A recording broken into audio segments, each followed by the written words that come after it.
You're standing at the edge of the burn ring, having escaped the closing walls of the growth. They are still smoldering from Cody's flurry of fire magic, which kept the trees at bay as you made a hasty escape from your mission to rescue Daughter Charlie and Daughter Ash and collect the gray flowers. You pick your way across the craggy, burned landscape towards Fell's Keep. Beyond the walls of the city, the sky is awash with even more colors than usual, as you watch the two suns set. You trudge forward, exhausted, into the city. You pass taverns that are alight with music and laughter, past darkened shops, and finally, you see the building made out of black glass that serves as the city's headquarters for the Daughters of the Twin Moons. Standing at the entrance, you see Jack, the young moth-winged woman who sent you on this adventure. She's standing there, bouncing on her toes, with a sharply dressed woman with cat ears and a humanoid creature that looks like a lizard person in gray robes. What do you do?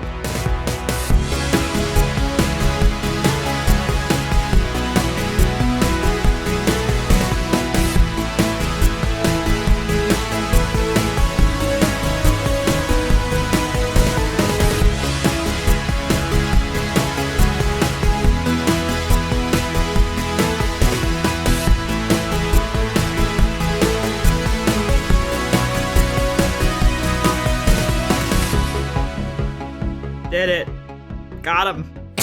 Look, found him. You found them, we found them. And Jack is like hugging all of you again. And she's like openly crying. She just seems like she just cries a lot.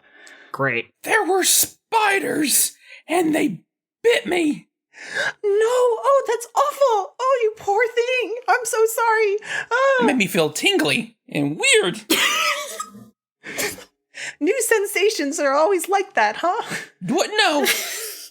Was it kind of like a sneeze? But in reverse. Oh, are we role-playing Cody going through puberty already? They grow up so fast. Sorry, I couldn't help it. When Jack gets to Max to hug, Max is still carrying Charlie. Yes. So Max just kind of shrugs Charlie off his shoulders onto the ground and picks up Jack again. Oh, yay. She's like, oh, you rescued them, yay. And Charlie's like, thank you for the ride. Here. Oh, I'm tired. You're tired. Oh, I still don't feel good. You got a lift.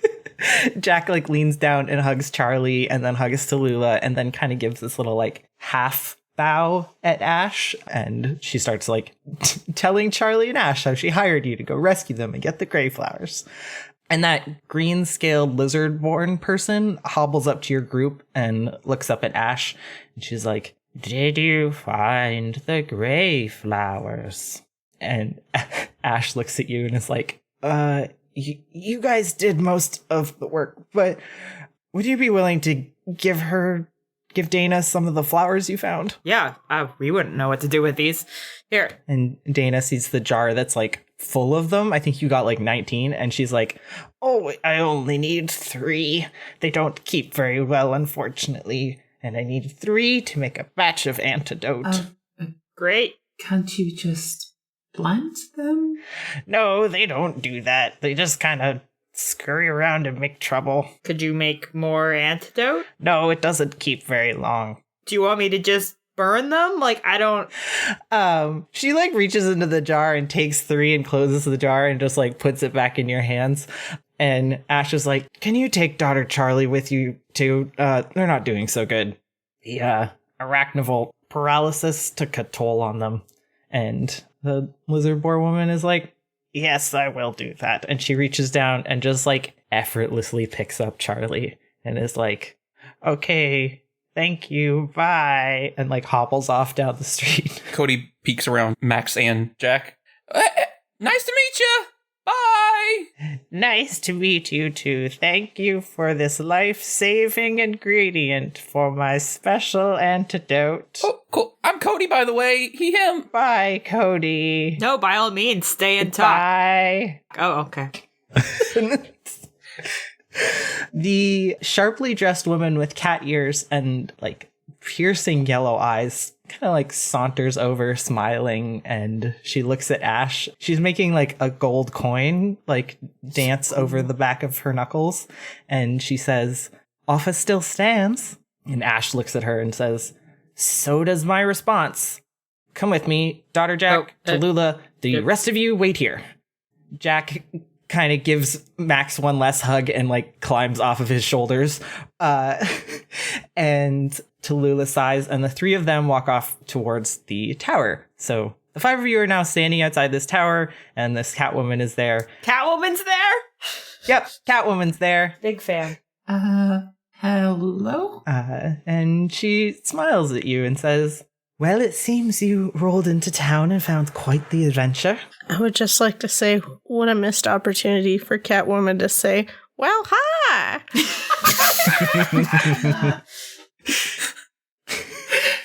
Sorry. You're doing great.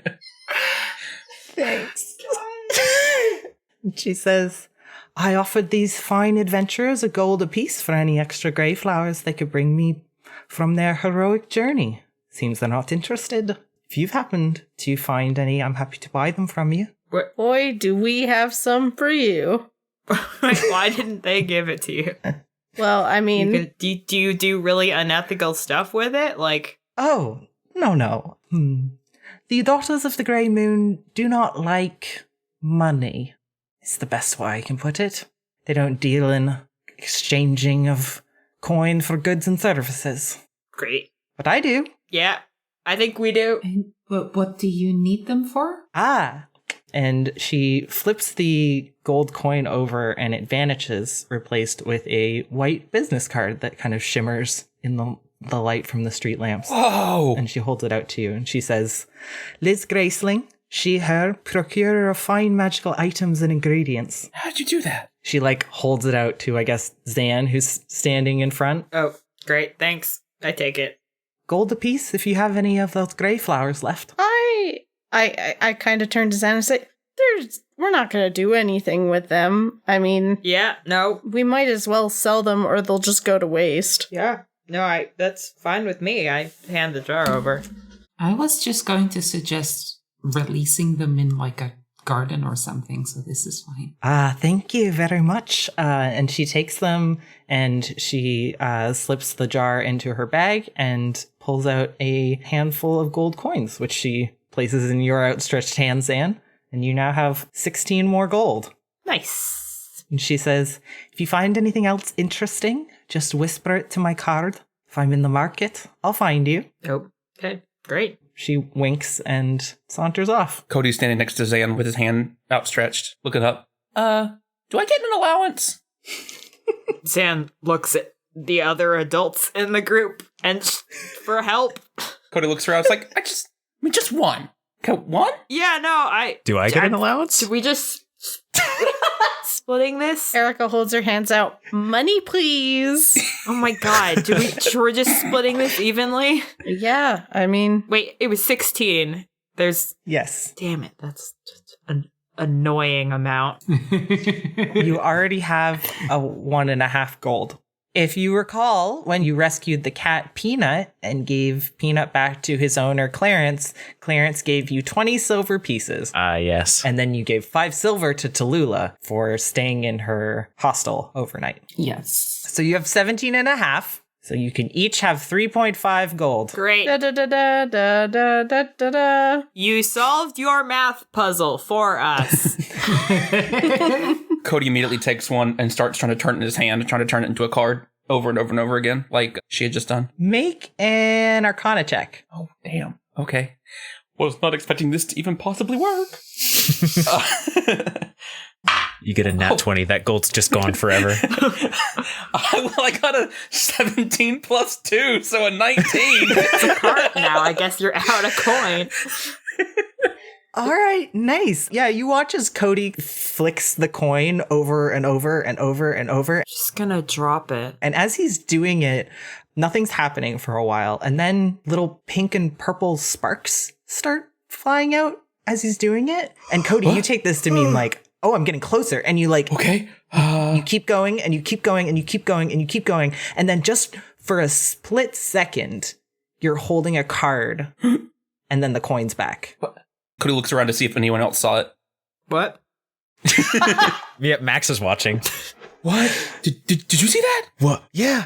You Like, I Oh, I do not. You almost did magic! How incredible!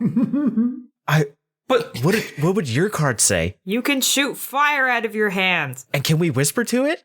What? well, I don't know. It's not here anymore. It went away. And I'll keep trying. And so he could have just throughout the day, just whenever he's bored, is just going to sit there and try to get it to stick around. Awesome. Yeah, the 5 of you kind of hang outside, dividing up your money and watching Cody attempt coin card tricks. And Jack and Tallulah come back from inside. And Jack runs up to you, gives each of you another hug, and she says, thank you all so much for saving daughter Charlie and daughter Ash. I don't know what I would have done without you. I know I said I could pay, and I meant that. We don't use money, but I can pay you with a blessing from the moons. And she's like giving you like the biggest smile. Like this is the best thing ever. Nice.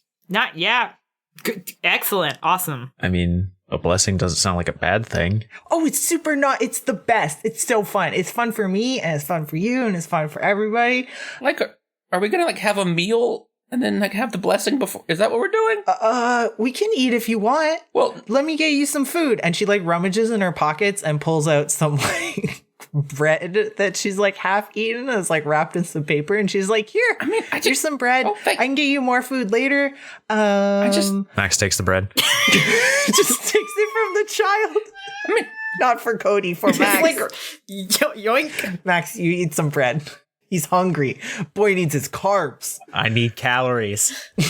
Okay, well, yeah, what's this? What's the bless? Huh? What's a blessing? Tallulah looks up at the sky and then back at your party and says, okay, let's return the armor we borrowed and then we can go get you some blessings. Oh, do we have to? Yeah, look at how good his tits look. And Jack is like, oh, we talked about it, right? And Tallulah's like, oh, yeah, so Jack and I talked about that armor. She says it doesn't actually belong to the daughters. I don't even know where it came from. That's convenient. You can have it. Oh, hell yeah. Okay, yay. It looks really good. Tallulah says, let's go return the rest of the leather armor. They don't have that much here, so we should give it back. Yeah, for sure. Tallulah leads you inside and through that big circular room to the armory and helps you put all the armor back except for Max, who gets to keep his shiny titty window chainmail armor. And assless chaps. And assless chaps. Yes. Ass is not actually out. There's still jeans under there. There's still jeans. Important. Maybe someday. Someday. Oh, great. And then when you come back upstairs, you find Jack standing in that big circular room. And she's smiling at all of you and fidgeting a little and rocking up onto the balls of her feet and then back down. And she's like, okay, blessings. Come on. One at a time. Who wants to go first? Me. Cody's hand is raised. All right. And Cody just runs up and just stands there, very proud, expecting to be knighted or something spectacular. Perfect. All right, we'll do this. So Jack leads you to the center of the room, and on the black floor, there are 2 intersecting white marble discs, and Jack carefully moves you to stand in the exact center. Above you, you can see that the ceiling reaches all the way up into the small glass tower, and you can see that it's clear on top, and you can see stars and stuff. Cody looks up, looks at it, and then looks over his shoulder at the group and gives a big thumbs up and a big smile. Big cheesy grin. Just look what's happening. Big thumbs up back. He would be putting his goggles on if he had goggles. Yeah. Yep. Great. So Jack positions all of you where Tallulah's standing at the edge of the room. And then she runs around turning these little cranks, and she's adjusting the angle of all of the mirrors until she finally adjusts one. And you can see that she's somehow rigged up the mirrors to reflect the moonlight onto Cody.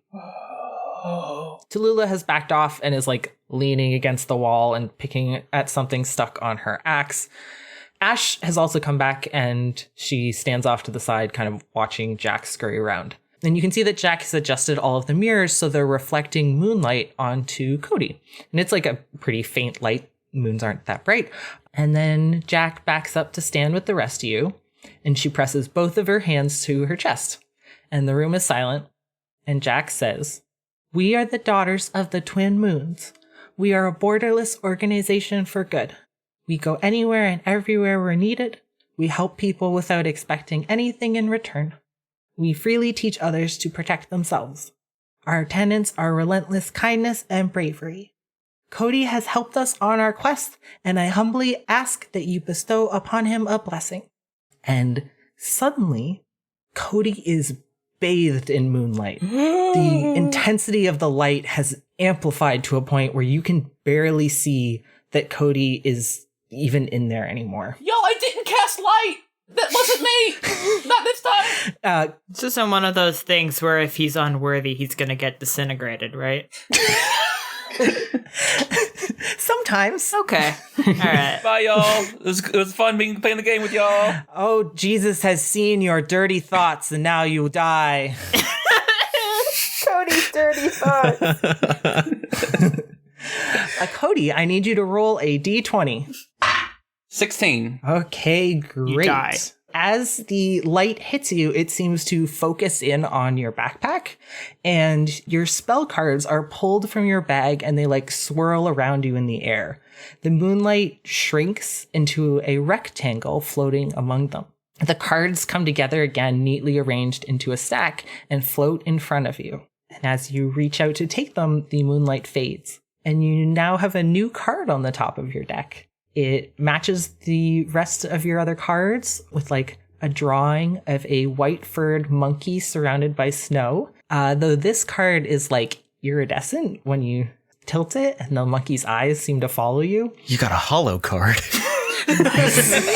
Shiny. Special edition. Cody's eyes get really big. He's like he's thinking to himself, I can't find that kind of paper. Lolin. Blue eyes, white monkey. Blue eyes, white monkey. Yeah, and actually all of you from where you are, you see the moonlight has lit up these like runes on the ground around Cody, and they're like now like fading. And Ash is walking around with like a notebook and like furiously writing. And then as they fade, she looks at you and she says, "Okay, that card is a spell. Sounds like you can now summon a pack of snowballs? Okay, sure. What? Not the weirdest blessing I've seen." Like a snowball fight? Pack like sentient?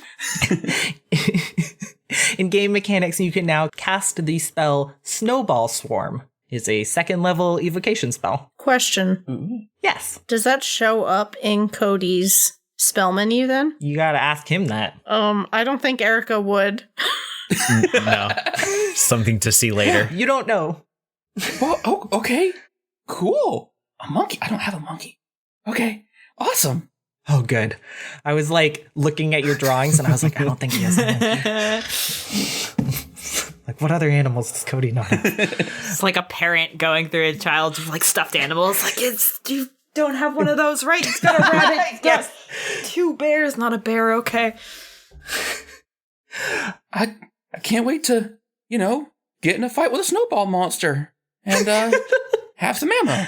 And Jack comes over and she's looking at your card and she's like, "Oh my God, it's so pretty. I love it." Cody just kind of waves it in the air, like almost so fast that no one can really see. Like, it's not really actively showing someone. It's just a little kid energy just shaking. Look how pretty it is. Oh, that's so great. And yeah, and then Cody runs back to the group and is just like, look. Literally can't. And Jack's like, "Okay, who's next?" Oh, me. I want to go. Yeah, go ahead. Okay. All right, great. Max, she positions you in the center of the room and then repeats the blessing. This time, the light swirls around Max, and then it plunges into your chest, filling that heart-shaped pendant with light, and then fading. And the runes flash and then disappear, and Ash is like writing and then is like, "Okay, this one has a name, I guess." Okay. Cold Heart Pendant. If you hold it in your hand and tell it something selfless you're about to do, it'll help you out. Interesting. She's like writing a lot of notes in her journal. What if you lie? She like shrugs and she's like, I don't know. All right. So in game mechanics, once per day, you can hold the pendant in your hand and describe something selfless you're about to do. If you let go and it's turned red instead of blue, you'll get advantage on the roll you make for the action you described. Does that make sense? Yeah, I didn't have you roll because I wanted yours to be that one. that's cool. Okay, who's next? Zan holds out a hand. Either of you two? You can go. Yeah, go ahead. Okay. Guess it's me. Zan walks forward. Great. Yeah, she puts you in the center of the room. Can you roll a d20 for me? Maybe. It's an 11. Ooh, yay. Okay. So the moonlight flares again and wraps around you, coating your chest and your waist and your arms before fading. And you are left wearing a set of black studded leather armor that shimmers faintly in the light. Nice. Wow. Whoa. And Ash is kind of like walking around and looking at the runes, and she's like, okay, that's a nice set of armor. It's got magic in it that will increase your, I think, reaction time. Cool. So in game terms, you now have a set of your very own studded leather armor, Yay! which has a base AC of 12 plus your dex. And for opportunity attacks, you gain +2 on your attack and damage rolls. Nice. Okay, you next. And Jack, like, grabs your hand, Jasmin, and leads you to the center of the room. Okay. It's fine. You'll be fine. You'll be fine. Jasmin, that's really fun. Don't be nervous. Yeah, don't worry, it's good. It doesn't hurt. It feels nice. It's shiny. Jasmin stands in the center of the room, and the moonlight flares again. Jasmin, when the moonlight hits you, you're filled with a sense of calm contentment. You close your eyes, basking in the healing light. You feel like you're floating, and you open your eyes and you're in an endless nebula. You hear a voice. Ah, you are growing, little hatchling. Take this, a blessing for a hatchling budding with moonlight. The voice is familiar, and you reach out your hand instinctively, trying to draw closer to them. But your hand closes around smooth metal, and you blink your eyes open to see that the light has faded. You have one arm outstretched, holding a black metal staff adorned with twin silver moons. The rest of you saw Jasmin close her eyes and the moonlight form a staff. Nothing special other than the complete lack of runes lighting up on the floor. Cool stick. Thanks. She kind of like clutches it to herself and looks up and down. Was that good? Ash has like her eyebrows furrowed and is like staring at the floor where the runes should be. And she's like, that's odd. Okay. And like makes a note in her journal. Everything okay? In game mechanics, you now have a staff that adds +1 to your spell attack rolls and lets you cast the spell Moonbeam. Cool. So you now know the spell Moonbeam. Moon prism. Oh my god, Jasmin is Sailor Moon. Hell yeah. We just broke the campaign wide open. They're gonna have to rewrite it. Give Jasmin a cat. Give Jasmin a cat. Jasmin turns into her own goddamn cat. Cody runs up to Jasmin and as he's running, puts his wrists together and calls out his quarterstaff. And he's like, look, staff friends. We both have staffs. Yeah.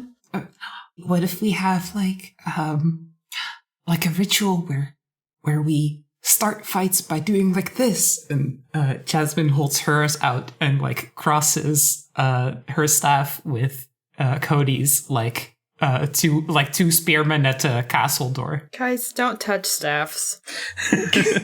And Cody does his best to like match posing as best he can. And the height difference makes it difficult, but he has his arms stretched as high as he can to try to make it work. Well, if we're all done comparing sticks. Ash is like hovering like right next to you now, Cody, and is like, how did you do that? That's so cool. What is this? Can I see it? And she like reaches out her hand. Cody hands it over and it's like, you might not believe this, but it's magic. And Ash is like, yeah, it looks magic. This isn't a kind of staff I've seen before. Is it a summoning spell? Do you keep it somewhere and then it appears here? Erica summons her dagger and hands it to Ash. What? You can do this too? How did you do that? Let me see. What's the thing on your wrist? How does it do it? Erica just says, no, just look at the dagger. She like narrows her eyes at you and turns back to Cody and she says, small child, show me how you made this appear. Does she still have it in her hand? Yeah. Okay. Erica wants to summon the dagger again.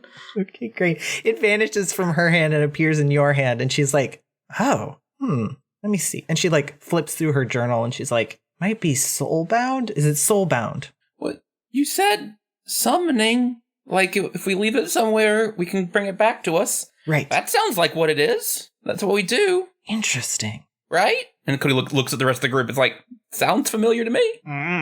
Not too familiar. Interesting.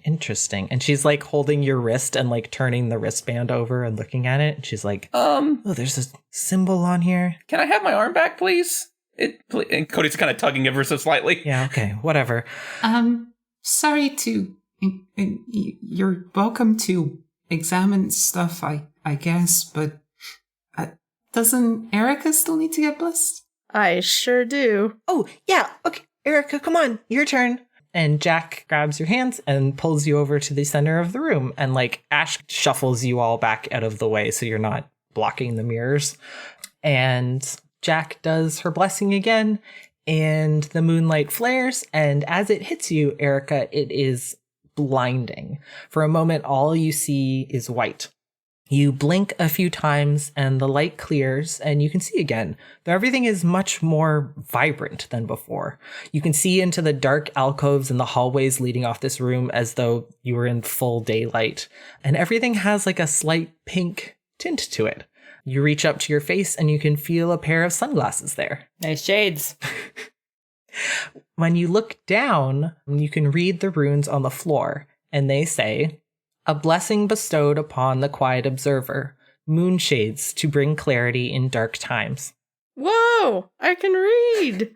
Ash is like jotting down her notes and like looking at the floor at the runes, and she's like, okay, so I think these glasses, let's see, moonshades, something, darkness, should let you see in the dark. Might have other clarifying benefits as well. This one's a little cryptic. In game mechanics, you now have 60 feet of dark vision when you're wearing these glasses, and you can read the runes on the floor. Hell yeah.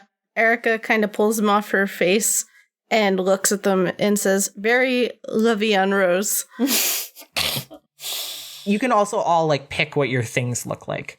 Like I gave you like a basic description, but you are welcome to clarify. Allison, I need you to describe to me what kind of shades these are. Please do. They're like aviators. Oh, I'm thinking like some Ray-Bans. Yes. You know? Thank you. Hell yeah. You look real cool, Erica. I like them. Thanks, buddy. And Erica does some finger guns. Cody finger guns right back, but not as well refined. A little bit sloppy. How do you do sloppy finger guns? I just held up my arms to do it. It's great. 12-year-olds just get excited and the hands are a little bit floppy and it's just... Everything's a little floppy. So Ash finishes writing in her notebook and then snaps it shut and turns to address all of you. All right, okay. Blessings done. Thank you all for your service. May the moon's light guide you, yada, yada, yada. I'm tired. Listen, I know we didn't get off to like a great start, but clearly the moon sees something in you. And it isn't your incredible ability to lie about where you're from or why you're here. So, if you're interested, I've got more jobs for you. I can help you not be so fucking obvious about whatever it is you've got going on. But now I need to go sleep. I don't know what you're talking about. Yeah, exactly. Great. 10 out of 10. Thanks. Come back tomorrow and we can talk. And with that, she turns on her heel and walks out of the room. Bye. And Jack's like, okay, so maybe we'll... Oh, Tallulah, do you want to do yours now? And Tallulah just shrugs her off and is like, no, I'm good. Okay, let's go home. And she leaves the tower. We also do that. Jack's like, bye. Bye. Bye, Jack. Bye, Jack. Nice to meet you. Erica gives Jack finger guns as she walks out. She does it back, but she doesn't know what you're doing, and so she does it wrong. Perfect. But it's very cute. She does it with all of her fingers extended. It's like jazz hands, but finger guns. Yes. Fuck, we gotta teach everyone in this world how to meme. Max's quest. Yeah, so Tallulah leads you back through town, back to the ragtag. As you approach the door, you can see that there's like a scroll of paper tucked into the door handle that Tallulah picks out and unfurls and unlocks the door. And then she kind of pauses with the door ajar, staring at the paper.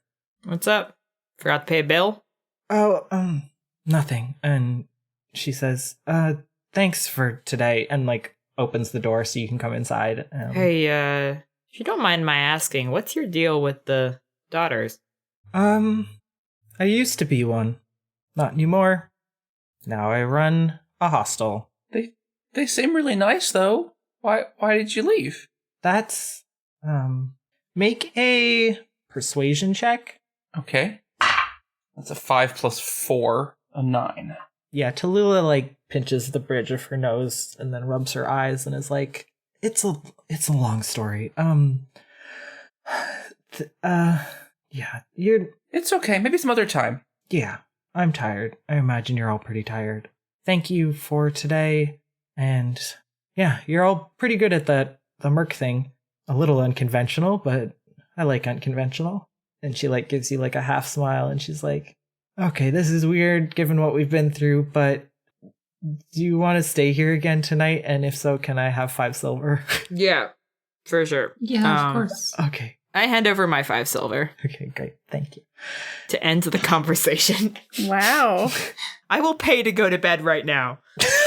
I give San a silver. Okay, great. You all kind of shuffle money between you. So wait, but if you give me a silver, that's fair.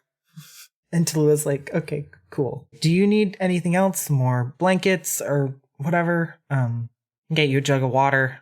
She like pulls a like jug of water from behind the counter and gives it to you. You've got like an extra pillow, so I just don't have to steal. Oh, yeah. Just a sec. And she like goes through a doorway and comes back with like a couple blankets and 2 pillows on top in a stack. And she's like, here, Oh, awesome, thanks. okay, good night. And she goes to her room. Cody's just going on the way out. Is just going to go up to the bar and set one of his gold. Get a whiskey. Well, you know, whatever the place where she stands usually. Yeah. And is just going to leave one of his gold pieces from his set, and then just say to himself, "I hope that doesn't turn into a card overnight." And then go upstairs. Aww. That was really sweet. Okay. Cute. Yeah, you make your way upstairs to the little attic room with the 4 bunks for you to sleep in. I'm gonna set up out on the balcony again. Great. Yeah, you now have plenty of like thick blankets and pillows to make yourself a nice bed out there. Max, I'm sleeping out here. Don't fucking step on me. Yeah, got it this time. Nailed it. Are you sure you're comfortable? Do you need extra blankets or something to put on the wood? Oh no, I got. That's why I got extras, just to make sure that I'd be comfortable out here. Don't worry about it. Are you sure a single pillow will be enough? Yeah, I can like fold up one of these. Looks really uncomfortable. Yeah, no, I'm good. This. Erica walks up to Zan and puts her hand on her shoulder and says, "Hey, Zan." Yep.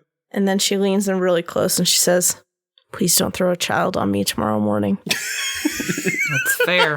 That is a valid request. I'll try my best. And then Erica pats her on the back and gives her finger guns and then goes and lays down. What is with all the finger guns? I'm just really feeling these glasses, okay? It's nighttime. Yeah, I mean, Erica has sunglasses that make things brighter. I wear my sunglasses at night. Yeah. Erica can wear sunglasses in the dark and see better than all of us. Yep. So I can. Exactly. Okay, great. I was hoping someone else was going to join in because I don't know any of the other words. Cody's going to come up into his bunk and kind of pull out all his cards, checking out his new ultra shiny monkey. Holographic monkey card. Alolan. And then he's going to kind of put him away and like just kind of in the quiet look at the ceiling, and then bring up his spell menu and kind of start scrolling through all the buttons because there's some new ones that he hadn't seen yet.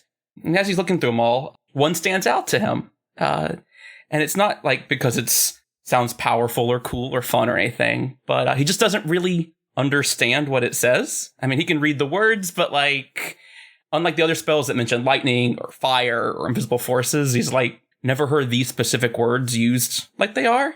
So he stares at the button, looks around the room, seeing if anyone's watching him, and he's remembering back to Jasmin's warning in the growth about the explosive power of some of his spells. But hey, like this one doesn't mention damage or any kind or nothing at all that sounds too scary. I'm so nervous.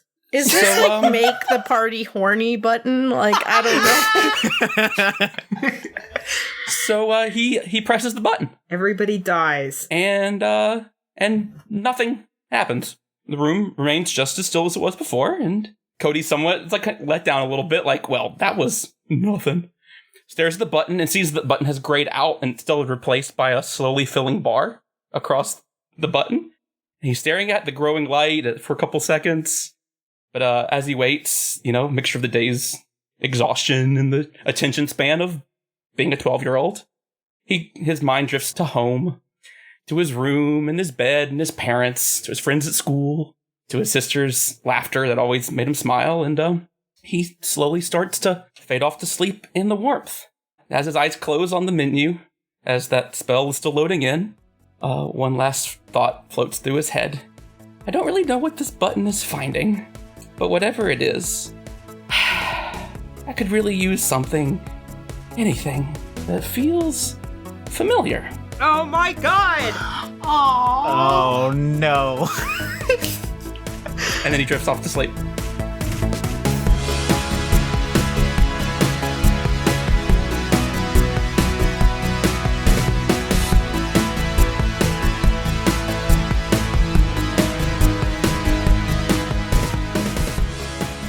Hello and welcome to Dice Disasters. This is the part of the show where we stop pretending to be other people and start pretending to be ourselves. Allison, you're here! I'm here. Hello. Woo! Well, I hope you're enjoying this episode so far. I am having such a good time. This is actually one of my favorite episodes in a lot of ways. Yeah, you got your cool sunglasses. Mm-hmm.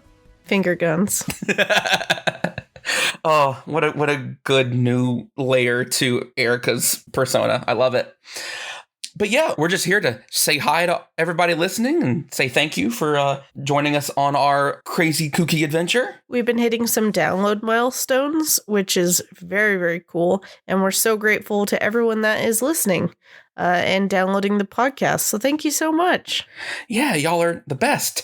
And I'm super excited to tell you that earlier this episode, you heard some new music from People Need Goals. Yes, Jack is so talented and we love this new track so much. Yeah, I was like, we needed some new music. And so we went straight to Jack and they just, as always, knocked it out of the park. So thank you for helping make Jasmin's moon blessing moment so special. If you haven't checked out People Needs Goals' other music yet, please, they have a Bandcamp and so much good music. Go give it a listen. Absolutely. I have several of their tracks and EPs and stuff just to listen to and chill out to. It's amazing. In addition to checking out Jack's music, you should also maybe share the podcast? ? Yeah. What? I think not a question mark. I think exclamation point. Or if you want to be super fancy, the interrobang. Yes. I love the interrobang. This is the interrobang part of the podcast where we ask that you please continue sharing our podcast. We have lots of new NPCs coming up, which is very exciting. And because we're catching up to kind of where our backlog was, you're going to be hearing a lot more stuff from you guys. So I'm excited for you all to hear that too. So keep sharing the podcast. Feel free to leave a review and put your name if you want to be considered for an NPC name. And yeah, just all of our growth has really been because of you guys. So thank you so much for everything that you're doing for us. Yes, and don't forget to submit any item ideas you have via our website, dicedisasters.com, where you can not only submit items to Oliver for consideration, including in our story, but you can also see cast bios and see our character stats and lots of other information. You'll also find links to all of our socials, as well as an invite to our Discord if you want to come hang out. We take a lot of personality quizzes, and it's a good time. So yeah, come join. We're there to say hello and to nerd out about D&D with you all. Yeah. Well, anyway, let's get back to the story and see what happens next. Yeah, thank you so much, guys. Enjoy what's coming up. Thanks. Bye. Bye.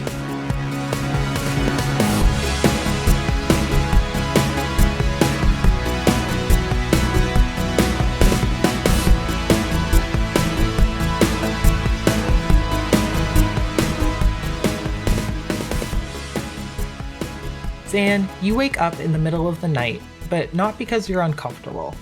You're quite cozy in your little bed on the balcony. This time you wake up because you're being watched. As you open your eyes, you see, perched on the railing above you, is Peanut, the black, short-haired goblin with ivy on his back and glowing purple eyes. He's watching you sleep. You really are gonna help us out getting money for your reward, huh? We were joking. You can go back home now. Zan opens one eye to check if the cat's still there. Goblin's still there. Peanut's still there. Peanut's still there, and he slides a paw forward, knocking a piece of paper onto your lap. Okay. I look at the paper. Yeah, you turn the paper over and see an elegant poster with an illustration of a purple tent. There's a bunch of writing on it that you can't read. And when you look back up, the cat goblin is gone. What the fuck? You tuck the paper into your purse and you fall back asleep. That's probably not. Grumble, grumble, grumble. The rest of you wake up to a gentle knocking noise on the door of your attic room. So you all kind of like groggily open your eyes. You see that it's like full morning. The light is shining in through the window. It's so bright out here. You hear complaints coming out of the balcony door. It's the only problem with being out here is bright. Wait, did I say that Max was on a top or bottom bunk? Max is on a top bunk. Max and Cody are both on top bunks. Okay. Is Max top or bottom? Yeah, I remember that question. I couldn't remember the answer. Max is hanging half off of the top bunk, like one arm, one leg off, still dead asleep, snoring. Okay, great. Which of you is under Max? Eric or Jasmin? I think it's me. Okay, great. How long have you been awake then? Erica is just kind of like looking up at him disdainfully. And just been like, this is a hostel. This is what I should expect. Usually it's not people you come to the hostel with, though. God, one time I was staying in a hostel and the guy underneath me was snoring so loud that I got frustrated and I pushed my arm against the wall so the bunk bed tilted a little and then let go so it slammed into the wall and he stopped snoring. One time I stayed in a hostel and the bunk across from mine, the top bunk, the man was butt naked and he did not have a blanket on. Oh, no. Yeah. So thank you, Ukraine. Had a great time. Just full, luckily it was the back of him, but just full back butt from head to toe. God, why? Oh, no. He was from Belarus. For all you know, he could have been fully dressed from the front. You know? It's like, He's got a little sheath on. it's like that suit that is a suit from the front and then underwear from the back, except it's a pajama. God. Or he could have been in half a suit. That's what I was picturing. He's wearing a onesie that looks like he's naked. It's half a suit, but it's just the front half. Yes. I should note that he was also staying at the hostel with his girlfriend, who they only paid for one bed. So they were both naked in a twin on the top of the bunk bed. God. Oh, wow. The amount of flesh sticking is No! No! Flesh sticking is the worst phrase anyone's ever said in this podcast. All right. Good morning. You're awake now. No, it's Yes. bad morning now. Are you going to wake Max or? Is there someone knocking? Erica looks at Jasmin and kind of like makes a disgusted face and then finger guns to her. Like, this is your job. Okay. Jasmin grabs her staff and like kind of prods at Max. Okay. Do I roll a check or? How hard are you prodding? Very tentative. I'm not up. Nothing happens. Yeah. Still snoring. It's getting louder. I guess we just won't explain things to him if it's anything important. Zan's in the room now, and she says, well, there's always my patented wake-up method. Hey, Cody. Erica just screams, Max, give me 20 push-ups. Yeah. Max is gonna jolt up, roll off the top bunk and onto the floor, and just automatically try to get in push-up position. Dude. Well, you're all awake at this point. I'll open the door. You open the door and there is a tray of food, just loaded up and sitting on the little landing there, and there is a drawing. Looks like it was made by a small child of a kid with a glowing shirt. Hey, Cody, someone has a crush on you. What? I hand Cody the drawing. Cody rubs his eyes, still kind of waking up, and takes it. It's like, hey, that's me. Yeah, Erica, as you hand Cody this is paper, and Cody's kind of like waking up, the blankets at the foot of his bed just start like writhing and moving. Ah! And Cody's like immediately God. up against the other corner and just like, huh? What? There's something here. Hang on. Zan picks up her shoe. Yeah, you watch as a little nose peeks out from under the covers, and then out crawls a bright blue otter. What? Water? It like chitters and like runs up and like cuddles up into your lap and kind of like flops around on its back. What? How? What? Why? How are you here? How did you water? You look good. This is weird. Max is just finishing his push-ups. 19 and 20. And then he stands up and he's like, oh, hey, there's food. Is that an otter? Yeah, this is water. It's one of my Codymon. And it's here. Couldn't tell. It's water, the water otter. Yep. Love it.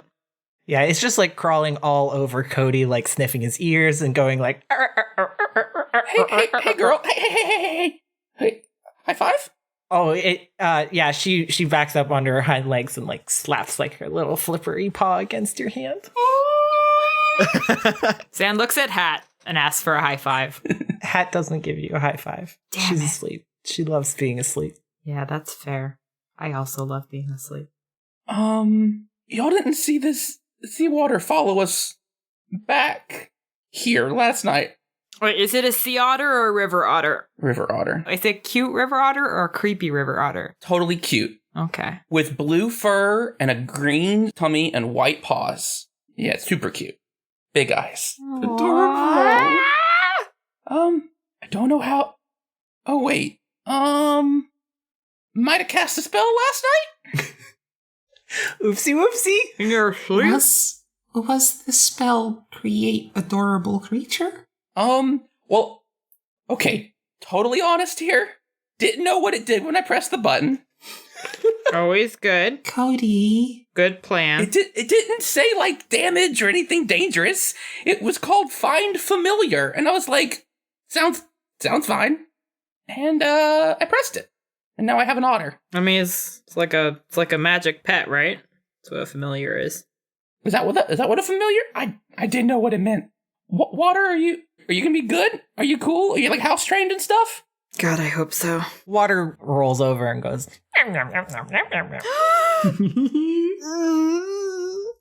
Cody just kind of rubs her tummy. Yeah, she bleps her tongue.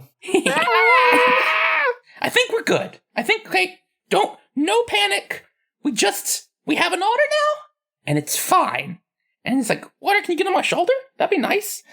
She does. She's pretty heavy. She's like, she's not tiny. So you kind of like have to like crouch a little under the weight. Oh, okay, how about you just run next to me? This will be better. She goes and sits on the end of your bed. Okay, cool. Okay, food. I'm hungry. Yes, I was about to suggest maybe you could do this over breakfast. Yeah. And so I'll eat. Great. You all have some breakfast. You can kind of hear like the sounds of the town in like full swing out the window and from the balcony. Seems like a nice day out. As everyone's sitting down, Erica wants to clear her throat a bit and say, so I feel like we should talk. About? We've been kind of having, adventures and getting pets and sunglasses. Erica does the finger guns again and all these things. But we still are like really far from home and we don't really have a plan on getting back. And I'm going to be honest, I'm feeling a little freaked out. Like what's next? What are we supposed to do? I mean, we gotta find the caster thing, right? For the box. It said it would send us home. Yeah. I guess do we take more jobs to get like money so that we can like find it easier? Do we go to the capital and find the hunter who still kind of sounds like a villain a little bit to me, just a wild name? I think it sounds like a cool name, but okay. Well, the daughters offer to teach us things, ways to survive here and stuff. That kind of seems like a good idea. It's all really dangerous. I guess what I want to know is, are you guys feeling like we're going to be here for weeks or like months or what? You know? I don't know. I don't even, like, we barely have enough knowledge to know how far things are away from us, how long it's going to take us to get places, much less how to get there. I want to go home. I miss home a lot. So I think as long as we keep going for that, we're good. But in order to get that, we have to learn a whole lot. We don't know this place. And like, I'm glad we have each other and that we're friends, but having more friends who know more things might be good. Especially if we end up going to different places. It sounded like the daughters are like everywhere, and if we know the daughters, then that would like at least give us something familiar, even if we end up in some sort of weird fantasy land. Yeah, that seems fair. And maybe, and Erica looks around and says, right now we're 2 out of 5 in armor. Maybe that's the next goal. Sorry, I was just feeling a little freaked out because I feel like there's still a lot of things we don't know, and I wasn't sure where everyone's head was at. Mine's on my shoulders. Nice. Sometimes people tell me mine's up my ass, but I think mine's on my shoulders. The boys are very helpful. I'm really hoping you're joking, Max. But I can't tell. What? Oh no. I don't think Max can tell either. Oh boy. What are we going to do today? I'd like to talk to the daughters more. Yeah, I think getting some more work. I mean, right now we don't have very much money. So maybe going back to the daughters and talking to them would be a good idea. Ash said that she would talk to us in the morning. And also, they have information and we don't know anything. And I thought maybe I could go there and like spend a day reading like history or something. I mean, I don't know if you can. Oh, right. I don't know what to do if I can't read. It's like all I do, except Animal Crossing. Erica pulls the map that Jack gave her out of her backpack, and she wants to look at that and see if she can read what's written. Yeah, so you pull out the poster tube with the map of the region that Jack lent you that she might want back. But yeah, you unfurl the map, and with your moonshades on, you can like read all of the writing on the map, and you can see that there are like little notes about like gray flowers found here with like the circled and like handwritten on top of the map. But you can also see like Fellskeep is labeled, and some like towns just like on the outskirts of the map are labeled, and there's like a river that's labeled, and like all of these places you can just read the writing. So great news about the reading. With these on, not only do I look very cool, Erica does the finger guns again, but also I can read. And then she kind of does jazz hands like, you guys excited? Oh, You need to calm your hands down a little bit. Don't police me, Zan. All right. can I read with them? Erica passes them to Jasmin to try on. Yeah, Jasmin, you put these glasses on, and the room gets like a little dimmer and pinker, and you look at the map and it looks the same. No, it doesn't work. You look rad, though. Thanks. Jasmine kind of looks at her hands and then forms them into finger guns and points them at Max. Great. Max gives Jasmine some A+ finger guns. Yeah, so for all of your items that you got, they are all like attuned to you. So like in D&D, that basically means that the magical effects only work for you. So seems like it's just me, but maybe we can work together and figure out some more information, because I still feel a little wary about how fascinated Ash is with every aspect of our being. But Yeah. this will let us do things in secret a little bit more. You can read and I can take notes, maybe? That sounds good. Can you read this poster thing? Zan pulls out the thing that Peanut gave her. Erica, Stan hands you a poster that's like an ornately painted illustration of like a little purple tent, and across the top it says trinkets, trinkets, and then around the sides it says like buy shiny things, all shiny stuff, love to sell shiny things to you, shiny for money, buttons, gems, Oh no. little things, shiny. Erica looks at Zan kind of weirdly without reading it out loud at first and is like, where did you get this? Cat. What? It's the cat. Peanut? Walnut? One of those? Peanut? A cat gave you a poster? Yeah.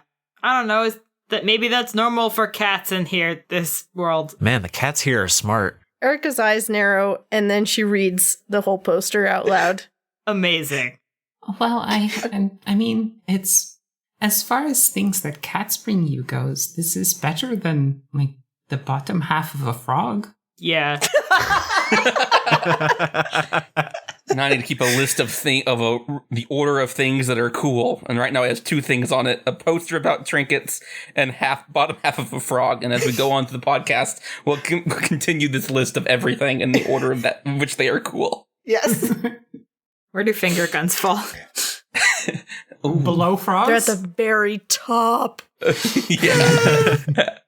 Cody's going to quickly jump up to his top bunk and grab his backpack and come down and rummage through it and pull out his notebook and pull out some papers and go, Jasmin, if you want something to read, I have this stuff that Lily gave me. Lily gave me notes, and I don't know what to do with them because you know plants. So maybe this will help you learn things. Oh, wow. There's a lot in here. I mean, I can't read it, but Lily gave this to you? Yeah. I'd asked her for some more medicine before we left, and she didn't have any more, but she gave me this, and I So you like eat it? I don't know. You're looking for things to read, and maybe with Erica's help, you can learn something. Yeah, maybe we can transcribe these. I mean, I know how to write how you guys can read it. So maybe over time I can like transcribe these so you can have them available to you. Cody smiles real big, realizing that you actually did a little bit of helpful something. Jasmin smiles and hugs Cody. Oh, no, it's nothing. It's just, I don't know. Tell me if there's anything cool in there. If you learn any fun facts, I would like to know them. Not only will I tell you, maybe I can make some of these for you. Okay. All right, well, now that we've eaten, what's everyone doing today? Because I heard training from the daughters, and that sounds like a workout, so that's where I'm going. I mean, like a cat gave me like a magical piece of paper poster thing, so I feel like I kind of got it. Why don't we all go to the magical piece of thing before we do anything else? Magic cat. Magic cat. Cody holds up his 2 gold pieces. I got money. Let's go. Okay, great. So all of you make your way downstairs and you see Tallulah, who's still looking kind of tired, has her apron on and is behind the counter and is like, good morning, and kind of waves at you as you exit out the front of the shop and Morning. make your way into town. The ragtag is like a block or two off of like the main street. And so you wander your way over towards like the market and like where all of the shops are that you saw the past couple days. And you can see that the market is like in full swing. People are bustling around buying food and doing various jobs. You pass like a shoe repair place with a long line of people and what looks like a blacksmith with like heat pouring out of ovens and clanging metal. Yeah, and as you're like walking and squeezing your way through crowds of people, Zan, you feel that tingling sensation on the back of your neck that you felt yesterday in the woods when a rip in space opened up in front of you. Zan like whips around wildly, looking in every direction, trying to see. Make a perception check. Yeah, roll some dice. 17 plus 2, 19. Nice. Yeah, you turn and you scan the market stalls and then you see it. A hut made of purple cloth nestled in between 2 other booths. People seem to just be like kind of ignoring it. And as you like whipped your head around really fast to look, you see Peanut is sitting at the opening grooming one of his paws. Max looks at Zan whipping her head around and is like, are you okay? 10. Magic cat. What? Magic cat. Yeah, you guys look and there is this like purple tent. You don't see the cat though. I guess he ran off somewhere, but... Do I still see the cat? No, you don't see the cat either. Don't worry. It's not an imaginary Zan cat. Oh my god. I can think of worse things. Zan is losing her mind. The real Peanut's been inside me all along. Yeah, and you like make your way over and for the most part, people seem to be just like avoiding this booth. And it's like all closed in. It's like a little bit bigger than like a booth at a farmer's market, but just like this like thick purple cloth on all sides in the ceiling and like the roof of it. And there is a sign that looks like hand painted in silver paint. Erica, you see that it says Trinkets, Trinkets. Erica walks into the tent. We go inside. So yeah, you all push through this like cloth opening into a pretty large but extremely cluttered shop. There are trinkets everywhere. There are like wind chimes and shells and crystals, and it is like dark and like kind of musty. It's just like packed with stuff. You find like weird little boxes made of teeth. Nice. And bundles of shiny sticks that kind of like wriggle when you get close to them. And there's like glittering pebbles floating in glass vials. There's like a stuffed crow head the size of a person's head, and it's balanced on top of this like heap of rags on the corner. That's creepy. There's a velvet tray covered in necklaces and bracelets of every shape and size and color. There's no one in here. Cody is slowly reaching for the jar of floating pebbles. Yeah, you pick it up, and as you like tilt the jar, the pebbles stay in the same place. Whoa. Cody's gonna shake it a little bit. Yeah, you shake it. The pebbles moved with it. They're just like weirdly detached and floating in there. This is some wild stuff. What is this place? I look around. Is there anybody else in here? Make an investigation check. I will also look around. Or a perception check? Okay, yeah. Both of you make perception checks. That's a 18. Yeah, mine is not an 18. Mine is, in fact, very much not an 18 because it is a 7. Yeah, the two of you kind of like split up and like wander around a little bit, and you make your way back to the front of the shop, and you didn't find anybody, but the crow's head turns to look at you. And then that whole like bundle of what looks like rags kind of like jumps up and shakes itself out, revealing a small person with a crow's head, bundled up in like a big coat with scarves, and it hops up on a stack of crates and looks down at you all for a moment. Hello, hello, hello, weary travelers. Welcome to my little shop of trinkets. What fine, shiny items might you be looking for? Oh, hi. Hello. Hi. Hi. Welcome to Trinkets. I'm Trinket. Hi. Any pronouns. This is my shop. I sell many shiny things from all over the world. Hey, how did you get the cat to bring the paper to me? Oh, sometimes little kitty does helpful errands for Trinket. Trinket is friends with little kitty, who is sometimes not a kitty. Do you pay him? We trade in information. Wait, friends. go back like one sentence. Sometimes not a... I'm Trinkets. Welcome Hi. to Trinkets Yes. Trinkets. Would you like to buy any trinkets? Okay. Yes. I exchange trinkets for money. I like the coins. I like the platinum ones the best. They're very shiny. Oh, we don't have those. Okay, if you give me 10 gold, I can trade it for platinum. Yum, yum, yum. Do you buy trinkets too? Wait, you eat them? Sometimes. Depends on trinkets.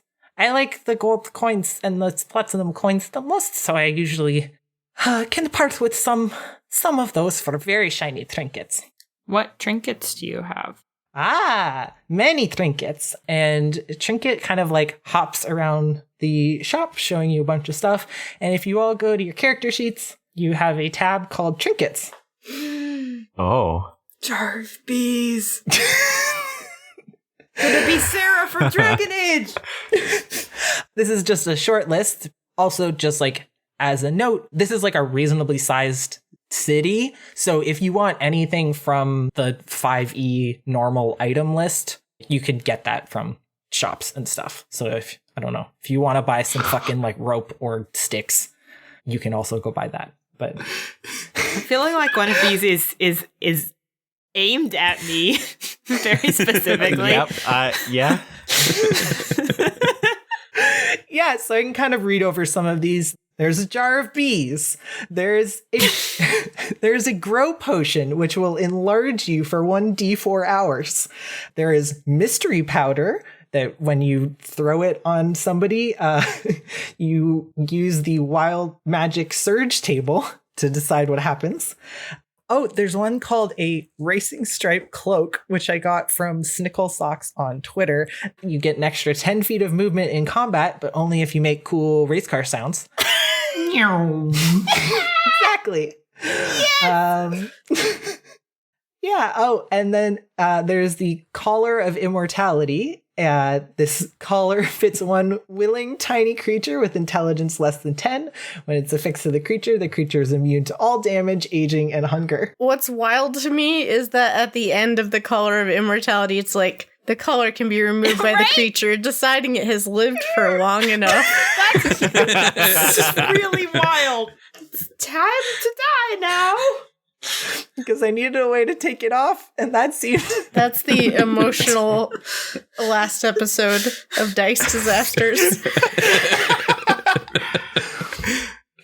After we have finally made it into the good place. Hey, is Cody a tiny creature? Cody is not a tiny creature, unfortunately. I beg to differ, but yes. Cody is also the highest intelligence person in our party. Also too smart. Yeah, all right, never mind. Also, this is a funny question for Zan to ask because Cody's like the same size as Zan. Yep. Hey, fuck off. I really love the bear stick, but there's no way we can afford it. Bear stick. The bear stick we actually got through the item submission on our website. Somebody found it on a Tumblr by Fizzit Yuck. It is a wand engraved with a picture of a bear, and once per day you can use it to transport a bear to a point within range of you. It's just a regular bear. It's not going to fight for you or against you. Just a bear. Oh man, that's awesome. Honestly, there's no way we could afford most of these things, but mostly the bear stick is amazing. Yeah, this is me asking all of you, do you want to be able to afford a bunch of stuff, or do you want to look at stuff and then go get money and come back and buy things? So Yes. you might have to come back or pool your money together. I have a question about the mimic ring. Trinket comes over and sees you looking at a ring. All of the items have little like handwritten signs next to them, so I'm going to say that Erica is just like reading the signs for you if you ask her to. Yep. You don't transform into an inanimate object, do you? Like, Yeah, Trinket hops over to you and bends down and is like, "Ooh, mimic ring. I like this one. Is shiny, has little teeth. Yum, yum, yum." because I like being animate. Oh, yes, it makes you look like inanimate object, but your brain not goo or wood. Oh, excellent. Yes, your brains stay somewhere. Who knows where? Who knows? Max's is in his butt. In the background, you hear Erica reading to Max and says, "These scissors, they cost 200 gold, but you can cut through time. And you can just time travel with these.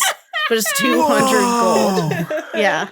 So I don't think we can afford them, but like, these are ones to keep an eye on. Trinket says, "Oh, be careful with those. Very sharp."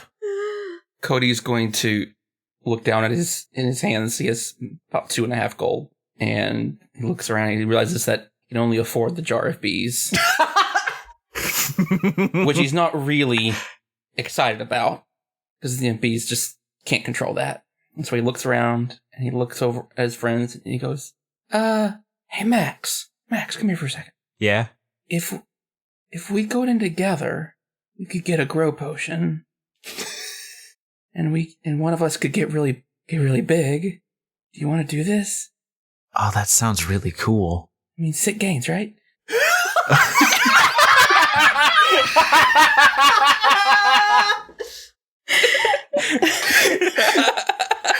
Oh God. You wanna? Oh, man, does it just let one of us do it? I mean, we could each take half and see if we grow a little bit. Don't think that's how that works. Okay, let's do it. Okay. So Cody and Max walk up together, holding out coins, saying, "One grow potion, please." Yay, I love coins. Thank you. Shiny, shiny. And Trinket picks them up and they pick up one of the coins and then like clack their beak on it, like knock, knock, knock, knock. Yes, good. Okay. And they like scoop up 3 of your gold coins and then hand you a grow potion, which is a little vial with some like gray silvery liquid floating in it. And it says, according to Erica, 1 grow potion on the outside. Erica holds up her phone and her destroyed charger and says, "Do you want these?" What is this? Trinket immediately like picks them up and is like, "Oh my goodness, so bubbly, so shiny metal. Why would they make this? I love it." And then like also like clacks it in their beak a couple times, like clack, clack, clack, clack, clack. Very hard. Ooh, I like it. Where could I put this? I could put it over here. And they like go and they put it on the shelf and they're like, "No, okay, I could put it over here." Ooh, yes, I think that's Okay, good work. okay, but I was thinking for coinus. Oh, for a coin. Okay, how many coin for a shiny? How many coin do you want for a shiny?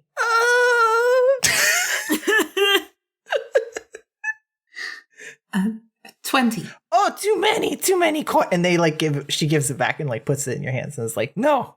What about 10? Okay.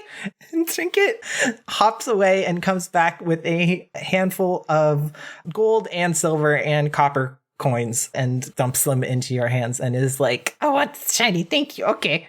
And then they go and they put it on the shelf that they picked out for it. Do you only like shiny things? Yes. Oh, okay. Shiny things, good. Or birdseed, but I can't buy that. Or find it in the woods. That's okay. I actually have something I want to do here. All right.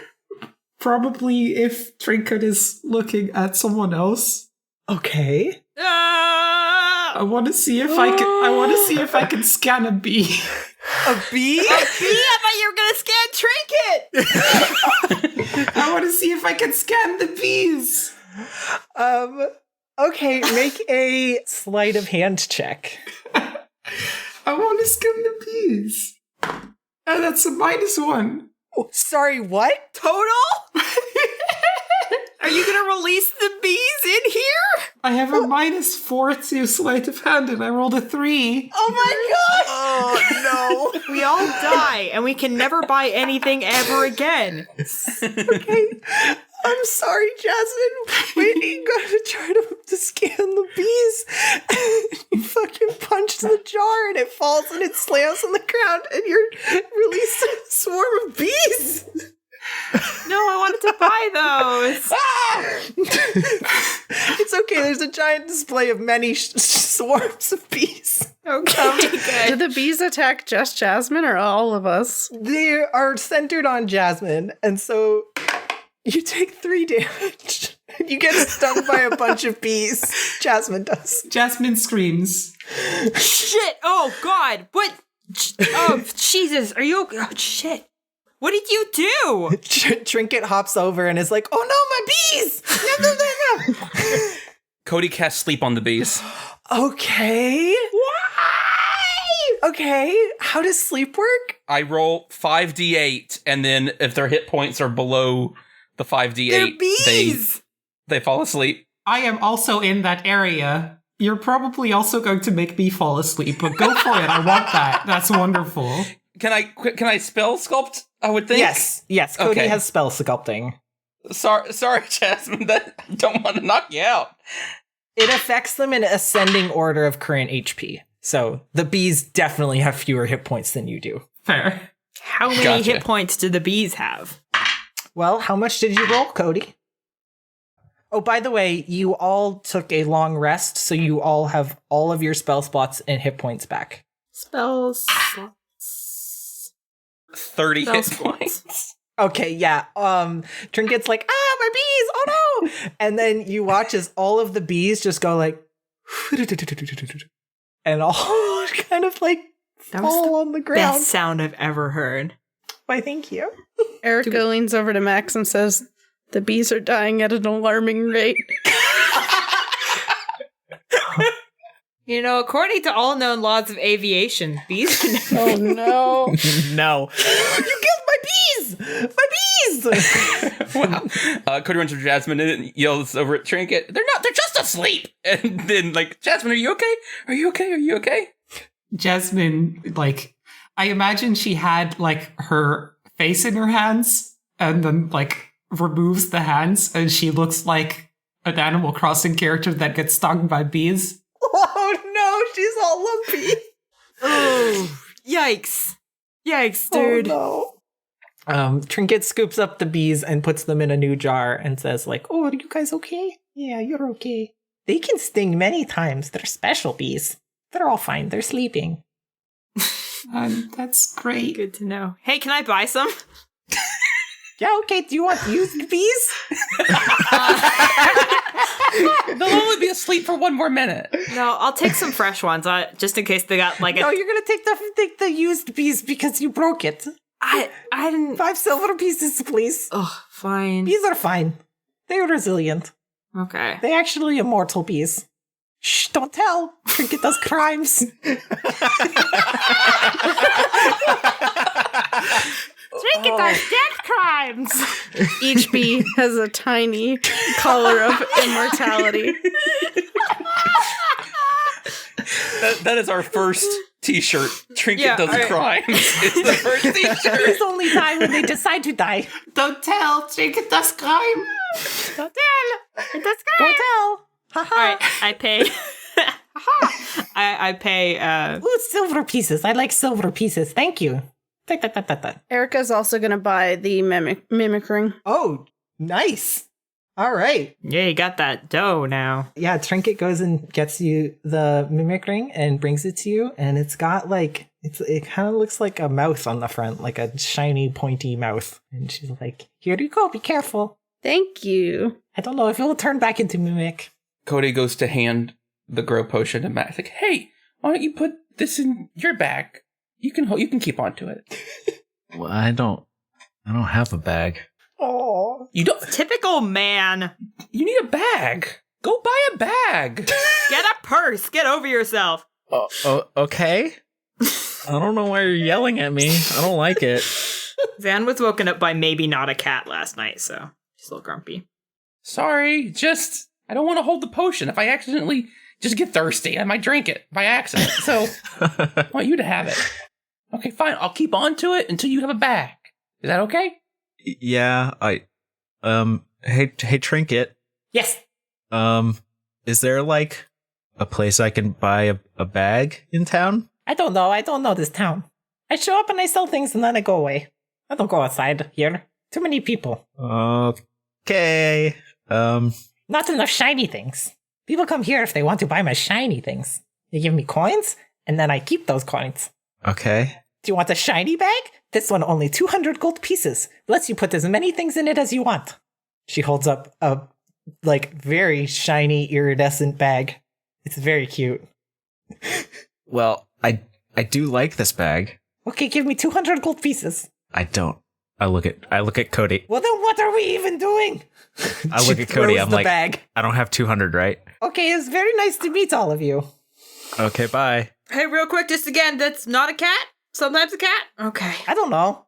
Just thought I'd ask. Sometimes comes back different animal. Don't care. Like what? Goblin. Are we worrying about Goblin Cat? Yeah, Trinket doesn't seem to care that you said cat. What? Okay. That's Alan's mind being a little bit blown. Gonna write that down. By the way, I just spent a bulb of the summer court to heal my stings. Okay, great. Yeah, you look back and Jasmine's face is again smooth and beautiful, and she has flowers in her hair. Where'd those flowers keep coming from? I make them. But like you had them and like Cody had them. Yeah, because I healed Cody. You've healed me though. Yeah, and you've had flowers in your hair. It looked really nice. I had flowers in my hair? Yeah, you didn't notice? Yeah. Damn it. You said your hair was itchy. You didn't notice the flowers? No. Oh. Did it make me look dumb? No, you looked really nice. In like a cool way? No, I think Tallulah was kind of into it. Yeah, Trinket sees Zan kind of like shyly touching her own hair in memory of the flowers and is like, ooh, shiny bracelet. Can I touch it? Yes? Okay, yeah, she comes over and she's like crouching on a crate next to you and just starts pulling at your wrist and touching the bracelet and being like, ooh, it's shiny. Does it come off? Nope. That's dumb. Why did you do that? Didn't. I mean, I guess you have shiny thing forever, but I want it. Yep. Can I have it? Don't think so. How much for a shiny bracelet? I can take your hand off and get the bracelet off and then put the hand back. You can put the hand back? Yeah, just put the hand back. Maybe feel a little weird. How functional would the hand be? Probably 86%. Yeah, I like that extra 14%. I'll keep it on, thanks. Okay, well, if you change your mind, come back. Do you know anything about it? Does it do anything? Okay, you don't know anything about it. Nope, doesn't do anything, just shiny. Okay, liar, bye. Bye. I have bees now. Are we leaving? Yeah, I think we're leaving. Okay, great. Thanks, Trinket. Bye. Okay, bye-bye. Come back if you have shiny things. I might not be here, though. Okay, bye. Okay. Where are you gonna go? Okay. Bye. Only shows up at night around certain villages. Yeah, you wander back outside and you kind of have to like blink as your eyes readjust to like normal sunlight. It was very dark in that tent. Zan puts on her sunglasses that she just remembers that she had because she was looking in her purse. Nice. Zan also looks cool. Erica, the world looks the same to you. Sure does. Max is just gonna ask random people where he can buy a bag until he finds someone that has an answer. Okay, make a perception check. is 14. Okay, yeah, you walk up to like two old men with interesting horns coming out of their heads, and they're like sitting at a little table playing some sort of board game, and they look up as you come over and they're like, "Hello there, son. What can I do for you today?" Hi. Do you know where I could buy like a bag to put all my stuff in? Oh, yeah, you should go down to Terry's. He makes all sorts of fine leather equipment. He's, it's quite a ways down the road. And he, like, turns and points to a shop that is about, like, 40 feet away. Just go in there and ask for whatever you need from Terry. He's a nice guy. Anyway. Okay. Fine weather we're having, isn't it? Oh, yes, it's very nice out today. Yeah. I'll- What a fun day to spend in the sunshine. Yep. I'll just I'll be going to Terry's now. Oh. Okay, bye. And Max very quickly walks away. Leaving already. Goodbye. Yeah, you go to Terry's and you spend 5 silver and you get a backpack. God. Congratulations. You've solved my shopping puzzle. Yeah, so the 5 of you have kind of finished up your shopping adventure for the morning, and you make your way back over to the tower for the Daughters of the Twin Moons. You see Jack out in the front yard with that like group of teenagers who you ran into the other day, and she's like excitedly explaining to them something while they're all just like sitting on the grass, and she sees you approach and she like waves and then goes back to teaching. We go inside. Yes. Yeah, you kind of like wander in and you're in that big circular room, and Ash is there and she's like bent down and like looking at the floor where you saw those runes appear the other day, and she's got like a bunch of notebooks and like some like metal tools and is like poking at the floor, and she sees you and she's like, "Oh, you came back. Oh, all right. Let's go up to my office to talk." She like collects her stuff, walks up some stairs, and you follow her into a, I don't know, medium-sized office with a big desk on it and bookshelves that are just like stuffed with books. You can see they're like double packed in some places. Like there's a row of books, and behind it you can see there's another row of books to make more space for books. There is a large map on one wall with boards around it with a bunch of like pieces of paper pinned to it, and there's like pins all over the map in different colors with strings connecting them. Every surface in this room, like including the desk and the chairs, are just like covered in tools and journals and what looks like weird, like half-finished inventions maybe. Yeah, and she like dumps her pile of stuff that she had in the Moon's room onto the desk and turns to face you, and it's like, "Well, I didn't actually know if you would come back, so okay, hi." Hi. Hey. Hi. It's us again. Yeah. So where to start? I know you're lying. I know you're lying about everything.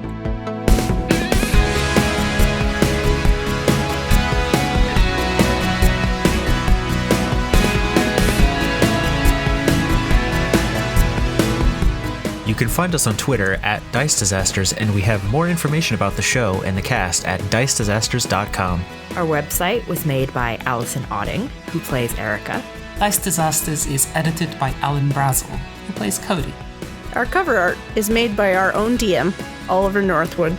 Our theme song is by People Need Goals, who you can find on Bandcamp or on Twitter at People Need Goals. Their music is amazing, and we love jamming out to our theme song. For the next little bit, Dice Disasters will be updated weekly. For those of you who are enjoying the show, it would be wonderful if you would subscribe and leave us a review. See you next week.